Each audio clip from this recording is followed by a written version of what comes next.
आज एक नई टीका आपको दिखाने लाया हूँ। अब तक मैंने जो टीकाएं दिखाई हैं आपको वे सब दिगंबर परंपरा की है, पर आप एक विश्वविद्यालय में प्रामाणिक रूप से निष्पक्ष निराग्रही अनाग्रही बनकर तत्वार्थ सूत्र का अध्ययन कर रहे हैं। तत्वार्थ सूत्र के भक्त बनकर नहीं, बल्कि एक वैज्ञानिक बनकर तत्वार्थ सूत्र का परीक्षण विश्लेषण कर रहे हैं। आप इसी लाइन को बहुत ध्यान से समझना। तत्वार्थ सूत्र का भक्त बनकर तत्वार्थ सूत्र को यहाँ नहीं पढ़ना है आपको, वो मंदिर काफ़ी हैं। यहाँ पर तो आपको तत्वार्थ सूत्र को एक वैज्ञानिक और अनाग्रही विद्यार्थी की दृष्टि से पढ़ना है, और ये उपलब्धि होगी कि अगर आप इसमें कुछ शंकाएं पैदा करें, अगर आप इसमें कुछ आपत्तियां खोजें, कुछ कमियां निकालें, तो वो ज़्यादा अच्छा होगा। इसके लिए ये है, तो मैं एक इसीलिए नई टीका आपके सामने लाया, जिसे देखकर कोई आग्रही आदमी बिदक भी सकता है, अरे ये क्या लेकर आए। लेकिन ये एक पंडित सुखलाल संघवी बहुत बड़े विद्वान हुए हैं, प्रज्ञा चक्षु थे। प्रज्ञा चक्षु समझे, अंधे थे, और इतने बड़े विद्वान थे कि इनकी एक ही घटना आपको बताता हूँ। मैं आपको ये विविध टीकाओं का इसलिए परिचय दे रहा हूँ कि ये बहुत ज़रूरी है, और हो सकता है आपसे परीक्षा में एक प्रश्न ऐसा पूछ लिया जाए 10 नंबर का कि तत्वार्थ सूत्र की किसी एक टीका का परिचय दीजिए। फिर आप क्या करेंगे? आप सोच कर रखिए इस बात को। मान लीजिए आपके सामने वहाँ होगा कि तत्वार्थ सूत्र की किसी एक टीका का परिचय लिखिए 10 नंबर में, तब आप क्या कहेंगे? इसलिए मैं हर क्लास में एक टीका लाता हूँ, 10 मिनट लगाकर 15 मिनट लगाकर उसका शकल दिखाकर पूरा परिचय देता हूँ, क्या है क्या नहीं है। पंडित सुखलाल जी के बारे में एक बात जरा सी बताकर उनकी महिमा आपका अनुमान हो जाए। आपको सर्च करना चाहिए पंडित सुखलाल जी कौन थे, ढूंढना चाहिए उनके बारे में। पढ़ेंगे तो आपको बहुत प्रेरणा मिलेगी, कैसे कैसे लोग थे और कैसे कैसे काम किए। सुनिए, एक बार पंडित हजारी प्रसाद द्विवेदी, जो हिंदी साहित्य के मूर्धन्य विद्वान हैं, रविन्द्रनाथ टैगोर के शिष्य, वो बनारस आए थे किसी काम से, और बनारस में आकर ठहरे तो दिन में अपना काम किया। उनके साथ उनका एक पीएचडी स्टूडेंट भी था। तो वो शाम को 5 बजे 6 बजे कहने लगे अपने स्टूडेंट से, आओ बेटा चलते हैं, गंगा स्नान करके आते हैं। दिन भर ऑफिस के कामों से फ्री हो गए, अब थोड़ी देर रिलैक्स करेंगे, गंगा स्नान करके आते हैं। और वो दोनों चले, गुरु शिष्य, और पंडित सुखलाल जी के घर जाकर बैठ गए, और रात 10 बजे तक इनसे धर्म चर्चा, तत्व चर्चा, ज्ञान चर्चा करते रहे। करने के बाद 10 बजे लौटे। लौटने के बाद वो पीएचडी का स्टूडेंट कहता है, गुरुजी वो अपन गंगा नहाने जा रहे थे, वो तो गए नहीं अपन गंगा स्नान। तो हजारी प्रसाद द्विवेदी ने उत्तर दिया, ये क्या कर रहे थे अब तक? अरे यही है असली गंगा स्नान, तू क्या समझ रहा था? एक ब्राह्मण विद्वान जिनके पास 4 घंटे ज्ञान चर्चा करे और ये कहे कि मैंने गंगा स्नान कर लिया, मैं उम्मीद करता हूँ कि मेरे ये विद्यार्थी ऐसे विद्वान बने। आपको ऐसा विद्वान बनना है कि दुनिया का कोई आदमी आपके पास आकर बैठे 4 घंटे और प्रभावित होकर जाए, कहे कि कुछ मिला। इसलिए मैं ये दिखाता हूँ आपको। अच्छा, दूसरा इसको दिखाने का पर्पज ये है कि दिगंबर परंपरा का ज्ञान दिगंबर विद्यार्थियों को बहुत होता है, लेकिन श्वेतांबर परंपरा के ज्ञान का बहुत अभाव होता है, और ये एक बहुत बड़ी न्यूनता होती है। ऐसा नहीं होना चाहिए, ज्ञान पूरा होना चाहिए। तत्वार्थ सूत्र के बारे में श्वेतांबर परंपरा में क्या अंतर है ये भी हमें पता होना चाहिए। तत्वार्थ सूत्र को दोनों परंपराएं मानती है, लेकिन वे क्या कहते हैं वो भी हमें कुछ बातें, मान लीजिए आपसे एक प्रश्न यही पूछ लिया जाए परीक्षा में कि तत्वार्थ सूत्र के बारे में दिगंबर और श्वेतांबर मान्यताओं में अंतर बताइए, पूछ लिया 5 नंबर का 10 नंबर का, तब आप क्या करेंगे? कोई बता सकता है आप में से? मेरे ख्याल से आप लोग एक तो है ना अपनी चीज़ों को बहुत व्यवस्थित करिए। व्यवस्थित माने पहला वाक्य लिखिए, तत्वार्थ सूत्र के संबंध में दिगंबर और श्वेतांबर मान्यताओं में निम्नलिखित अंतर हैं। नंबर 1, 2, 3, 4 आप अपनी बात को एकदम सिस्टेमेटिक रखिए, नहीं तो उलझ जाएंगे, खो जाएंगे, भूल जाएंगे। कहीं की बात शुरू होगी, कहीं का ईंट, कहीं का रोड़ा, क्या बात शुरू हुई, कहाँ ख़त्म हुई। इसलिए ज़रूर 2 लाइन शुरू की ऐसी बनाओ कि जो आपको एक ट्रैक दे दे, एक ट्रैक दे दे और आपकी गाड़ी बिल्कुल ट्रैक पर चली जाए। जैसे अमेरिका में ड्राइवरलेस गाड़ियाँ होती है। अब अमेरिका जाके आया हूँ तो एक आधा उदाहरण आ ही जाएगा।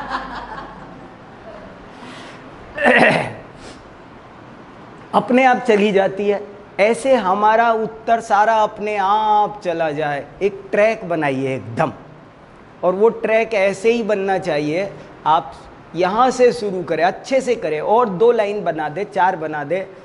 तत्वार्थ सूत्र एक ऐसा अद्भुत ग्रंथ है कि जिसे जैन समाज के सभी संप्रदाय, दिगंबर श्वेतांबर के सभी उप संप्रदाय समान दृष्टि से आदरपूर्वक स्वीकार करते हैं। उनकी लगभग सभी बातें समान रूप से मानते हैं, परंतु कुछ बातों में निम्नलिखित अंतर है। खेल खत्म। बस आपका आधा पेज हो लेकिन सॉलिड होगा। लोग 10 पेज लिखकर जो बात नहीं कह पाएंगे आप आधे पेज में कह देंगे। तो अंतरों में पहला नंबर 1, दिगंबर लोग कहते हैं कि इस ग्रंथ के लेखक का नाम उमा स्वामी था। श्वेतांबर कहते हैं कि इस ग्रंथ के लेखक का नाम उमा स्वाति था। यहीं से शुरू करो बातों को एकदम पॉइंट से।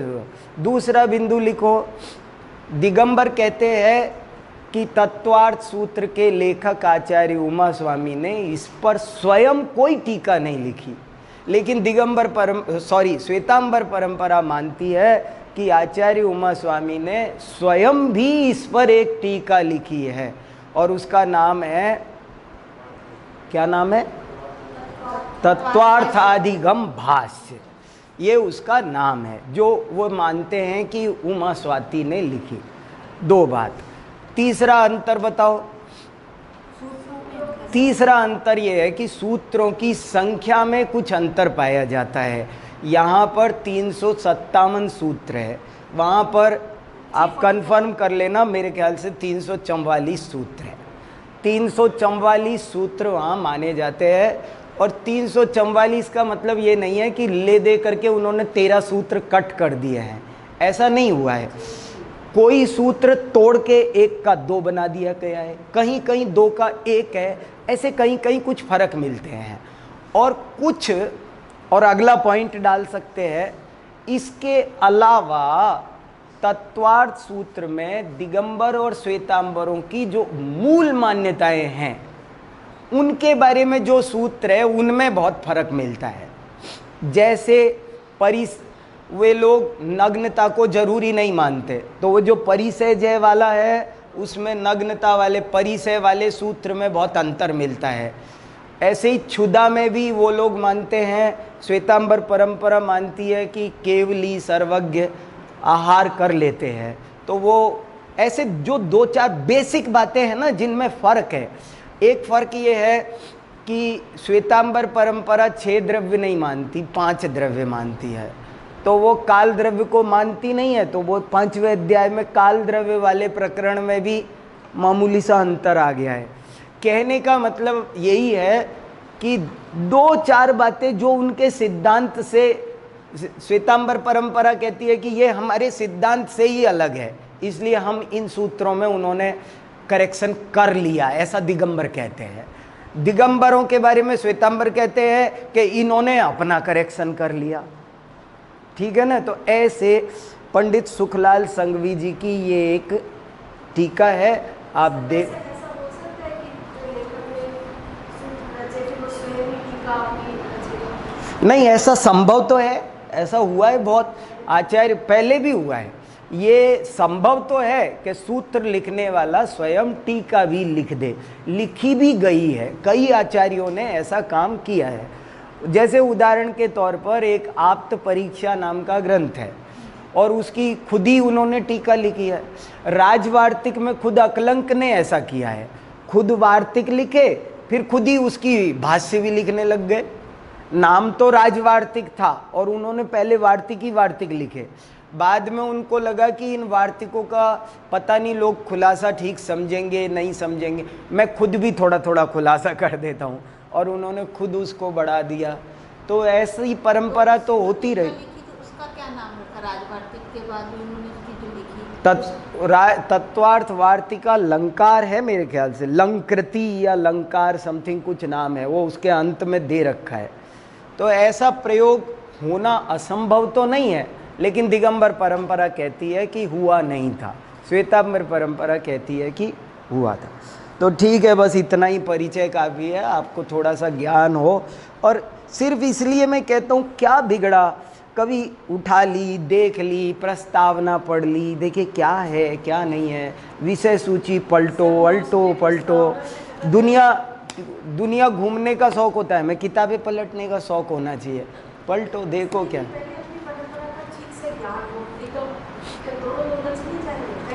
नहीं, कोई इसमें उलझने जैसा ज़्यादा है नहीं इसमें, मैंने बता दिया उतनी ही बात है।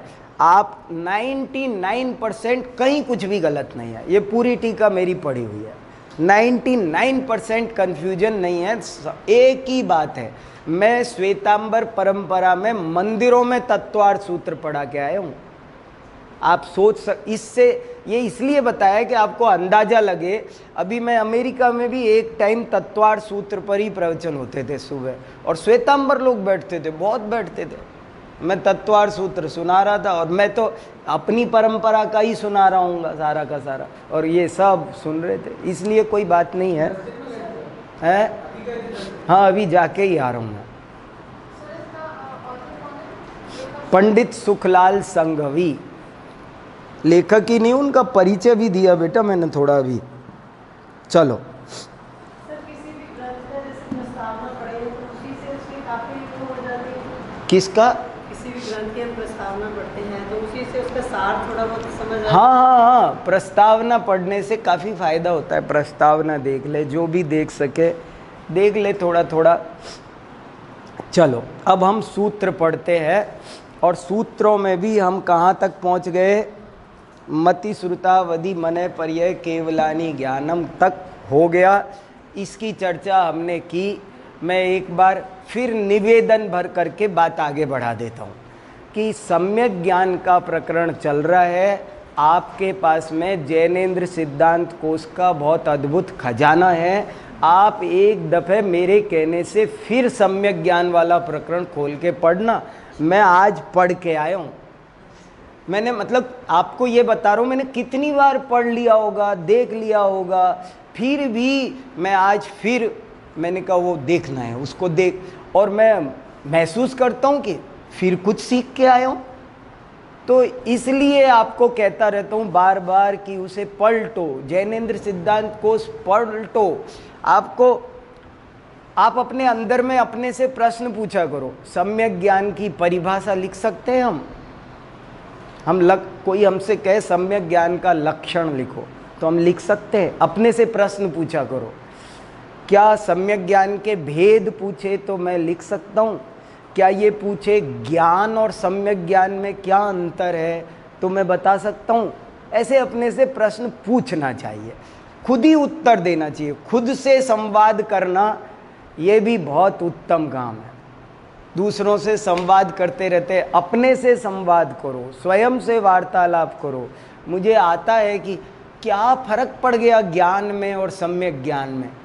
कहाँ है वो विभाजक रेखा जो ज्ञान को सम्यक ज्ञान में बदल देती है?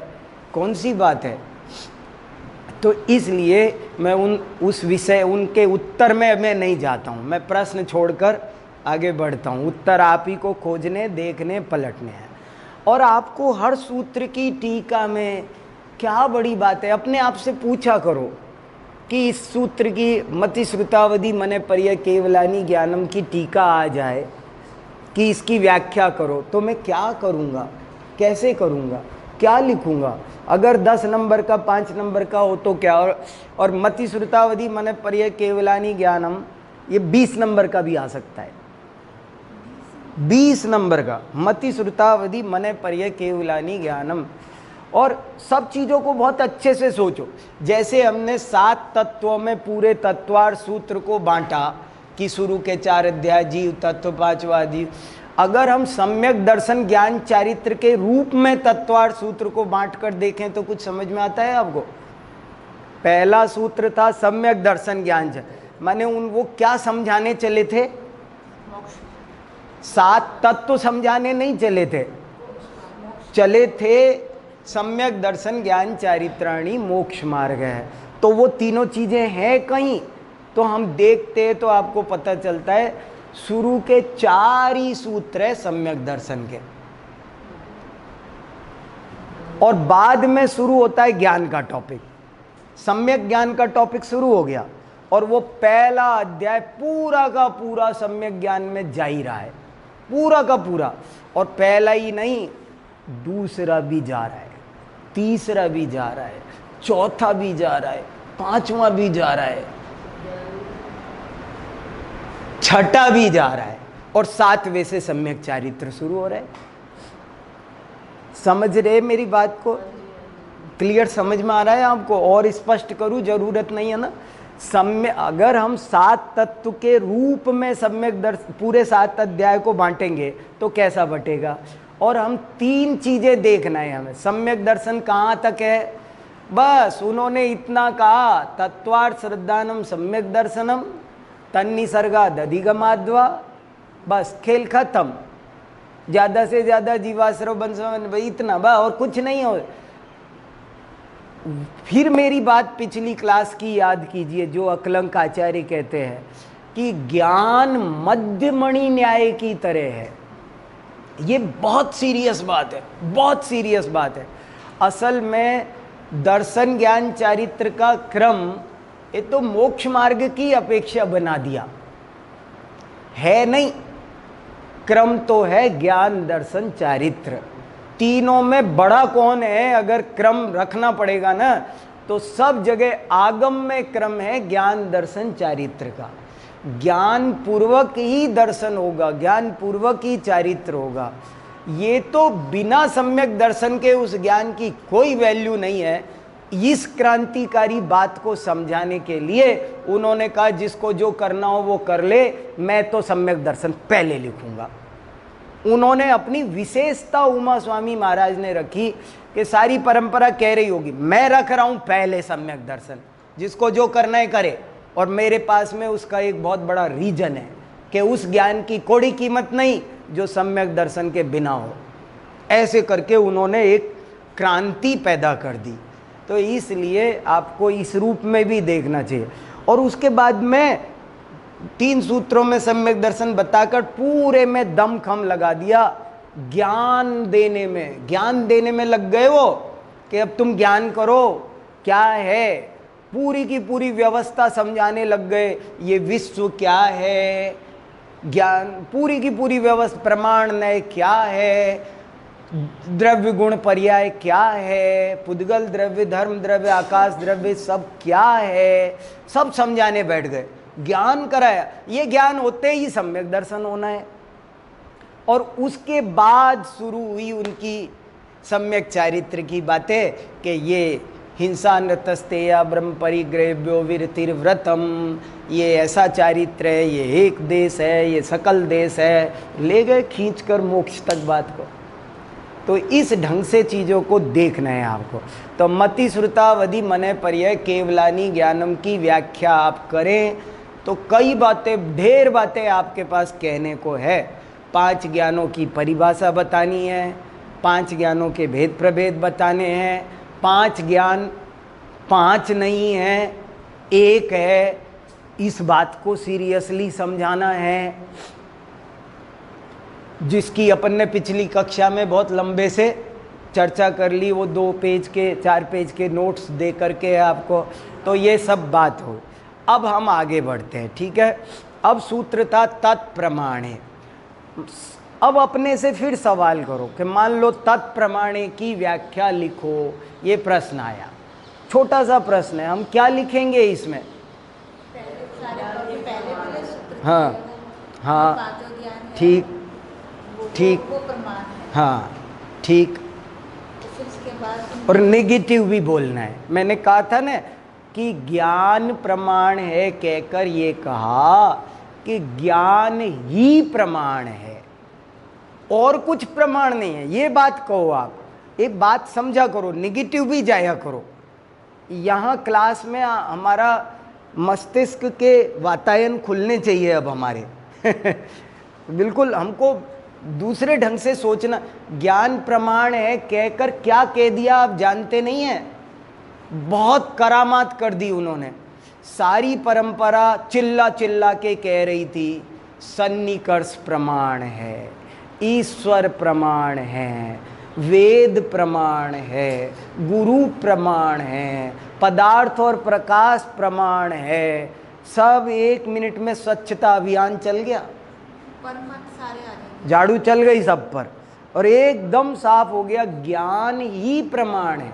अब ये बात आप नहीं लिखे तो इसकी व्याख्या पढ़ने में मुझे तो मजा नहीं आएगा।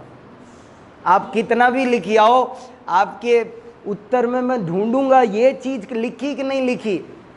तत्प्रमाणे माने क्या? सन्निकर्ष प्रमाण नहीं है, पुस्तक प्रमाण नहीं है, गुरु प्रमाण नहीं है, पदार्थ प्रकाश प्रमाण नहीं है। प्रमाण माने बताओ, बोलो जल्दी, कौन बोलेगा? जल्दी से बोलो। प्रमाण माने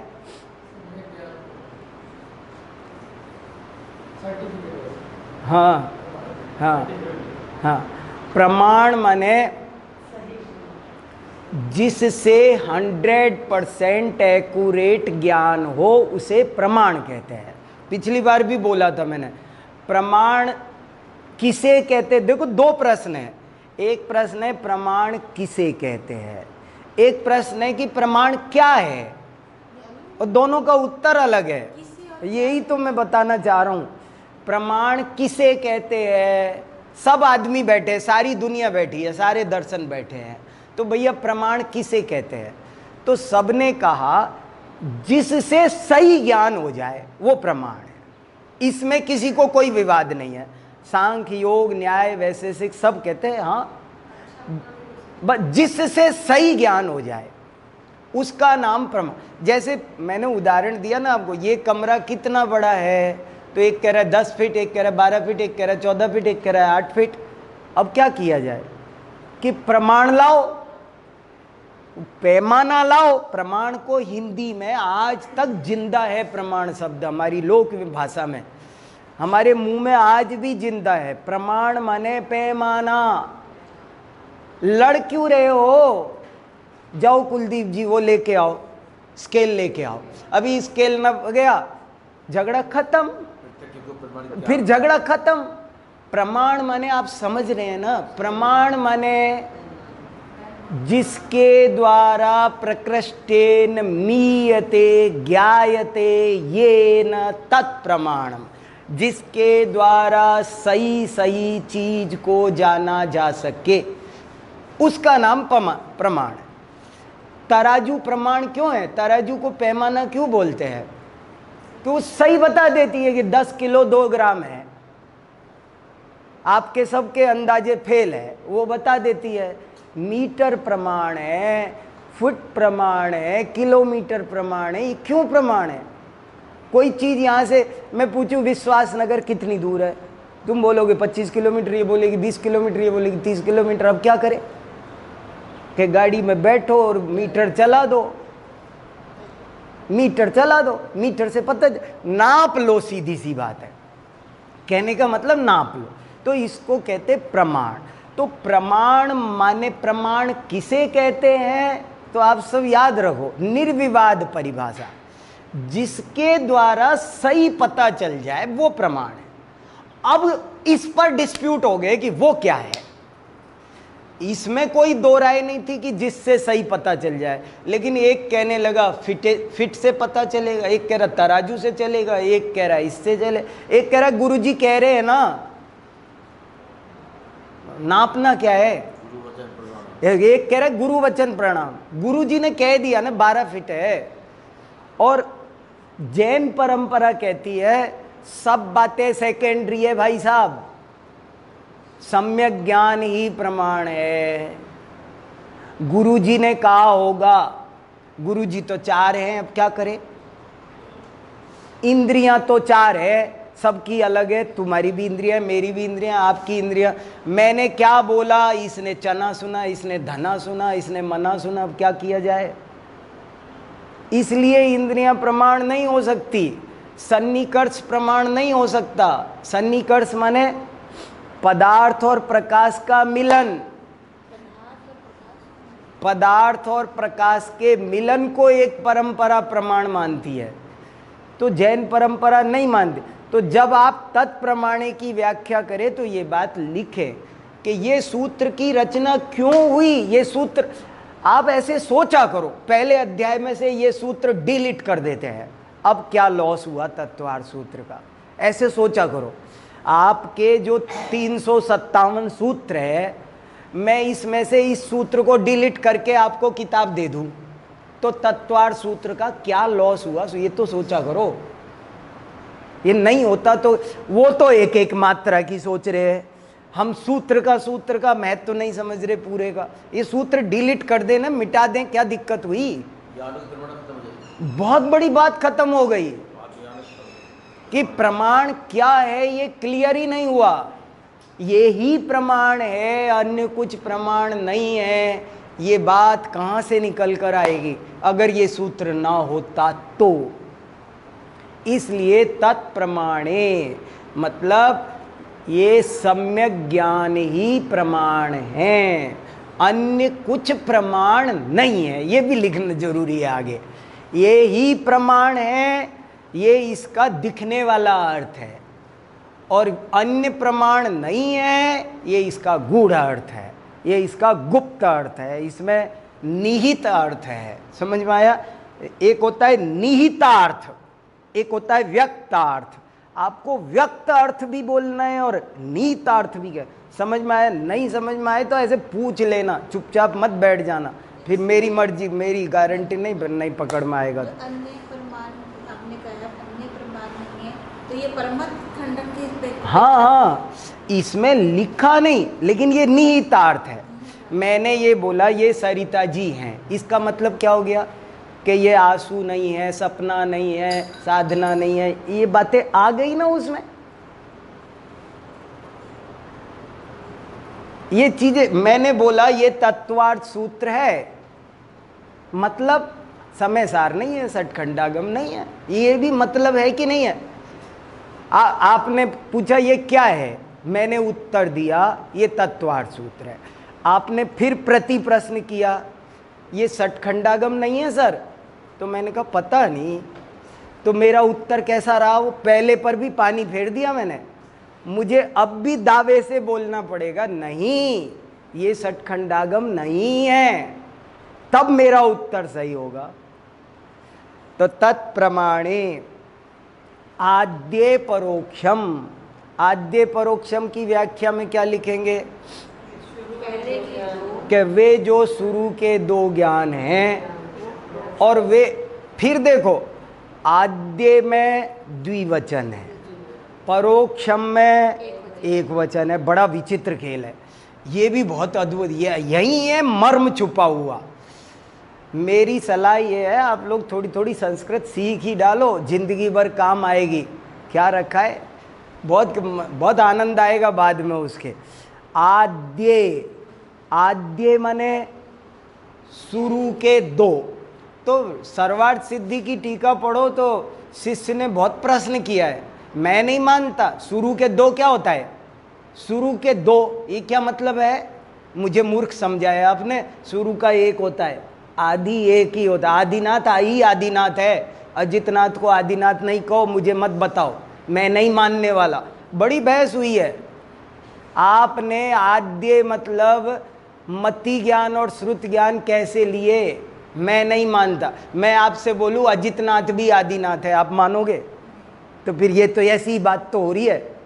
यहाँ यही तो समझा रहे उमा स्वामी हमें कि तुम अजितनाथ को भी आदिनाथ मान लो। तब बहस हुई है, और जो उत्तर आया है वो देखो। फिर ऐसे बुद्धि तीक्ष्ण होगी जब पढ़ेंगे। जब द्विवचन है और उसमें एक उत्तर दिया, मुख्योपचार कल्पनया। आप उपचार को नहीं मानते हो तो मत मानो, फिर एक ही करो। आप मानते हो ना, उपचार और व्यवहार के बिना तुम्हारा एक कदम नहीं चलता, और मैं एक जगह उपचार का सहारा ले रहा हूं तो मुझ पर आपत्ति कर रहे हो। मुख्योपचार कल्पनया, मुख्य और उपचार, हाँ मुख्य रूप से तो मति ज्ञान ही आद्य है, लेकिन उपचार रूप से श्रुत ज्ञान को भी आद्य आदि माना जाएगा। और परोक्षम फिर एक वचन है, और परोक्षम का क्या मतलब हुआ? अक्ष माने, अक्ष शब्द के दो अर्थ हैं और दोनों ही लागू पड़ते हैं। अक्ष माने अक्षणोति, व्यापनोति, जानाति इति आत्मा। ये व्युत्पत्तियां हैं, मेरा तो इनके बिना काम नहीं चलता। और ये व्युत्पत्तियां मुझे बहुत, इनमें से मुझे कितना अमृत निकलता, गले में सरकता रहता है देवों जैसा, मैं ही जानता हूँ। ये लाइन मैंने बोल दी, लेकिन ये लाइन मुझे अमृत गिराती रहती है। इसी में से आपको ढेर निकाल के, आपको जो बहुत सारा परोसा होता है ना, वो इसमें से निकला होता है। अक्षणोति, व्यापनोति, जानाति इति अक्ष। अक्ष किसे कहते हैं? तो उन्होंने दो अर्थ कर दिए। अक्ष माने इंद्रियां और अक्ष माने आत्मा। और इंद्रिय शब्द का भी अर्थ जानते हैं? बोलो बोलो जल्दी। इंद्रिय का लक्षण बोलो, परिभाषा बोलो, जल्दी बोलो, कोई भी बोलो, बोलो। मैं शास्त्र की परिभाषा सुनाता हूं, याद रखना। इंद्रस्य लिंगम इंद्रियम, सब आचार्यों की परिभाषा है, यह याद रखो। अद्भुत परिभाषा, अद्भुत है। आप कहो तो मैं 1 घंटा बोलूं इस पर। इंद्रस्य लिंगम इंद्रियम, इंद्रस्य लिंगम इंद्रियम। इंद्र के लिंग को, लिंग माने ऐसा चिन्ह जिससे पहचाना जाए, उसे लिंग कहते हैं। लिंग माने चिन्ह, चिन्ह माने जैसे चुनाव चिन्ह होता है। हम झाड़ू से पहचानते हैं केजरीवाल को, हम कमल से पहचान सबको। तो चिन्ह माने ऐसा चिन्ह जिससे वो चीज पकड़ में आए, लक्षण जैसा मतलब है वो। इंद्रस्य जिससे पहचान हो उसकी। इंद्रस्य लिंगम इंद्रियम, के जो इंद्र का चिन्ह है उसे इंद्रिय कहते हैं। अब आप सोचोगे इंद्र माने क्या? आज तक इंद्र माने वो ही सुना है हमने तो, सौधर्मेंद्र।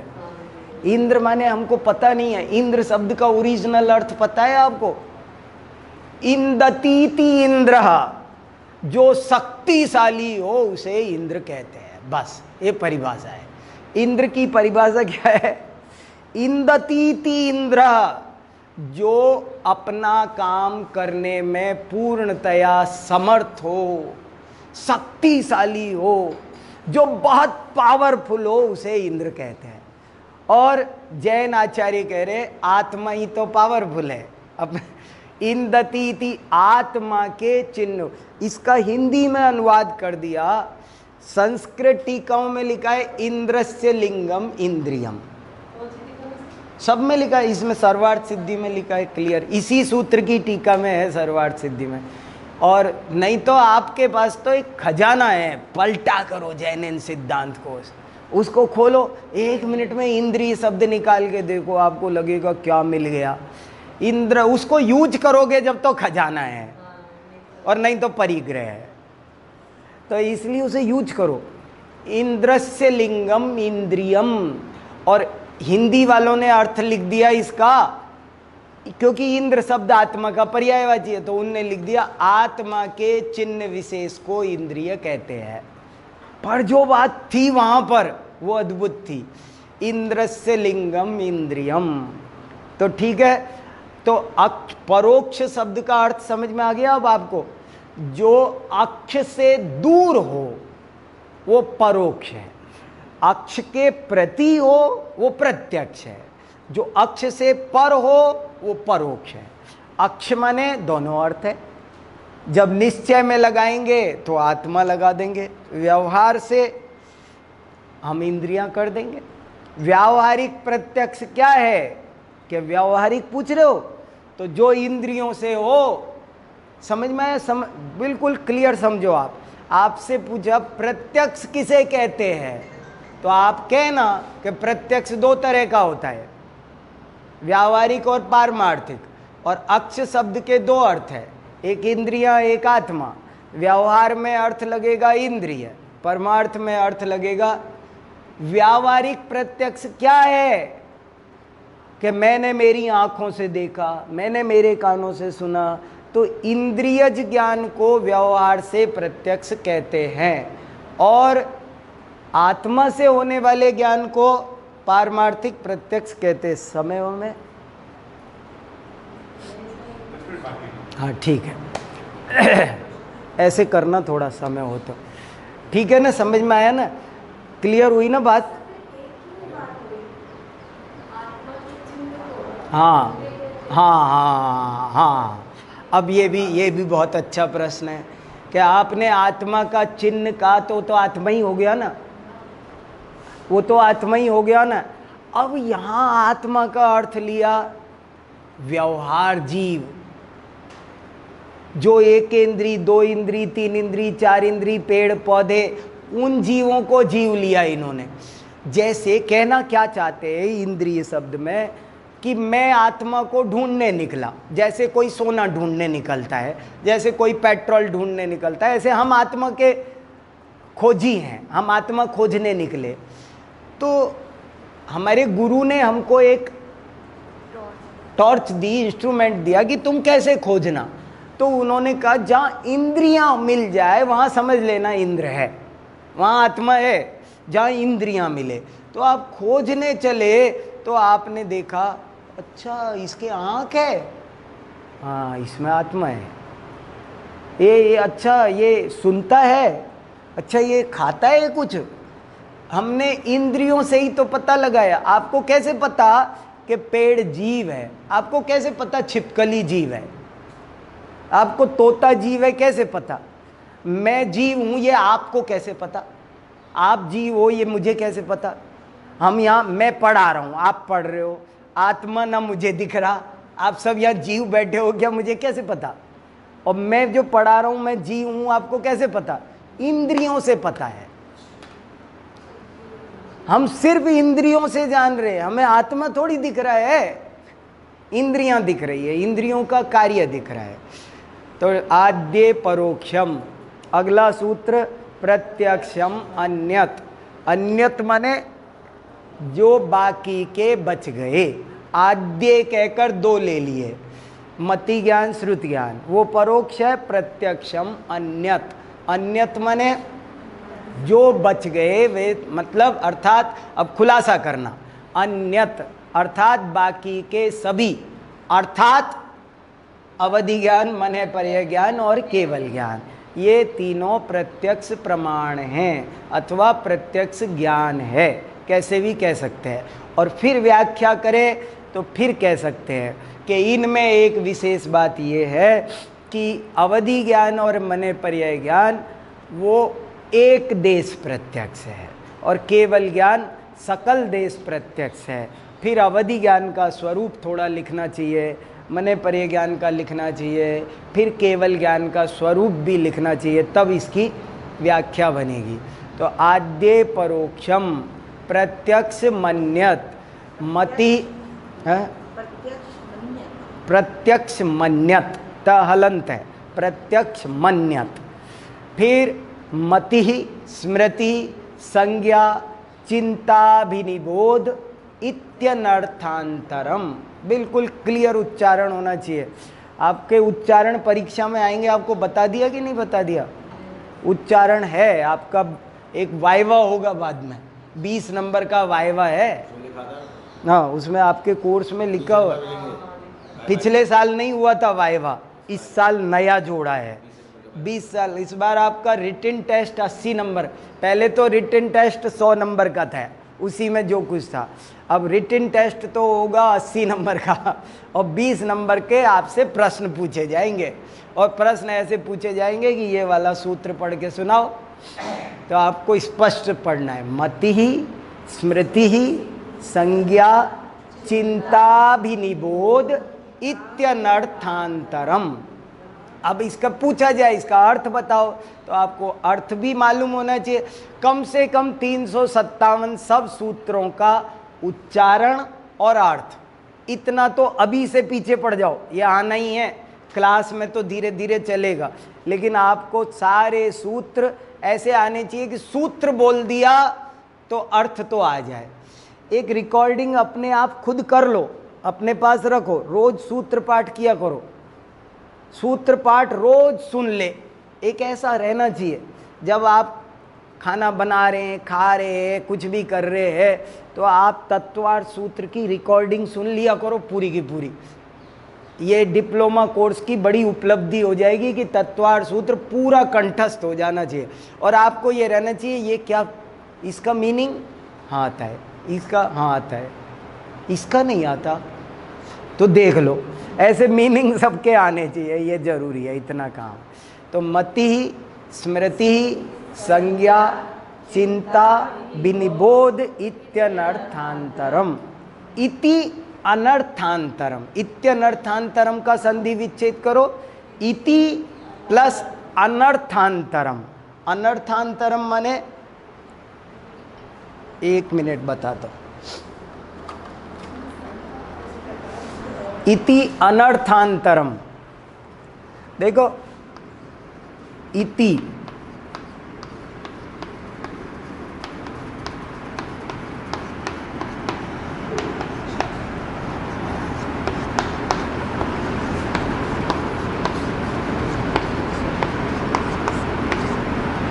अंतर माने दूसरा, अंतर माने देशांतर, देशांतर माने दूसरा देश, जात्यंतर दूसरी जाति, धर्मांतर दूसरा धर्म, अंतर माने दूसरा। ये सब चीज़ें बहुत अच्छे से पता होनी चाहिए आपको। एक अंतः शब्द होता है, एक अंतः अलग चीज है, अंतर अलग है, सब चीज़ों में मामूली मामूली फर्क है। यहाँ अंतः नहीं है, अंतर है। अंतर माने, अंतः माने, देखो सुनो, एक होता है, और देखो तो सही, एक होता है अंतर्देश, एक अंतर्देशीय हवाई अड्डा है, और एक अंतर्देशीय हवाई अड्डा है। कुछ समझे आप? दोनों में अंतर है। T1 अंतर्देशीय है, T3 अंतर्देशीय है। अरे कितना फर्क है, बहुत। अंतर्देशीय माने देश के अंदर अंदर, देश के अंदर अंदर जो बात हो वो तो डोमेस्टिक है, मतलब केवल देश के अंदर अंदर है। और अंतर्देशीय माने देश के बाहर, दूसरे देशों में जो जाए। हाँ हाँ, वो इसीलिए हम लोग उसको बदल बदल कर बोलते हैं कि पब्लिक कंफ्यूज ना हो जाए। इंटरनेशनल बोलते हैं फिर, तो एक इंटरनेशनल है। ऐसे ही यहाँ ये अंतर है, ये अंतर माने दूसरा, अर्थांतर माने दूसरा अर्थ, और अन माने नहीं, अन माने न है। इस अन का क्या मतलब होता है? निगेटिव। तो नहीं लिख देते, अन क्यों नहीं लिखा? कि जो शब्द स्वर से शुरू होते हैं उनमें न की बजाय अन लिखते हैं। जैसे जीव को विलोम बनाना हो तो क्या करेंगे? ए लगा देंगे अजीव, लेकिन अजीव को उल्टा करना हो तो क्या करेंगे? अनजीव। जो चीज ए आई से ही शुरू होगा उसको उल्टा करना हो तो कैसे ए लगाएं हम? हमें लिखना है आकाश, अरिहंत, इनका उल्टा लिखना है, तो हम कैसे ए अरिहंत लिखे? सिद्ध का तो उल्टा हो गया ए सिद्ध, लेकिन अरिहंत का उल्टा क्या करें? अनर्थ। ये बड़ा फर्क है, इसलिए यहाँ अनर्थांतर किया क्योंकि आगे ए था। तो जो अंतर माने दूसरा अर्थ, अन माने नहीं, दूसरा अर्थ नहीं है, माने एक ही अर्थ है, दोनों तरफ से नेगेटिव काट दो, दूसरा अर्थ नहीं है, सबका एक ही अर्थ है। मति, स्मृति, संज्ञा, चिंता, विनिबोध इत्यनर्थांतरम।